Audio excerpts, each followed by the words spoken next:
कसं काय मंडळी, मजेत आहात ना? तर आजच्या ब्लॉगमध्ये मनापासून खूप खूप स्वागत. तर या ठिकाणी विटॅमिन सीने भरपूर अशा आपण वड्या बनवून घेणार आहेत. आंबट तिखट गोड अशा अतिशय मस्त लागतात त्या. तर या ठिकाणी लिंब 4 भागांमध्ये कापून घेऊन त्यातल्या बिया काढून घेणार आहे. बिया काढून झाल्यानंतर मिक्सरला आपण हे फिरवून घेणार आहे. त्याचं छान मिश्रण बनवणार आहे. तर हे आपण मोजून घेणार आहे. तुम्ही तुमच्या आवडीनुसार या ठिकाणी बारीक करू शकता.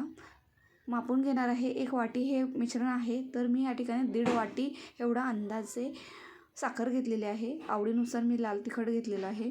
मस्त 5 ते 7 मिनटं आपण ह्याला फ्लेमवरती शिजवलेलं आहे आणि अशा आपण ह्या वड्या बनवून घेतलेल्या आहे. विटॅमिन सीने भरपूर अशा आंबट तिखट गोड अशा या वड्या जर तुम्हाला आवडल्या असेल तर सर्वप्रथम लाईक करा, कारण हा व्हिडिओ बनवण्यासाठी अतिशय कष्ट घेतलेले आहेत. तर लाईक तर झालंच पाहिजे आणि पुढचे व्हिडिओ पाहण्यासाठी फॉलो आणि सबस्क्राईब नक्की करा.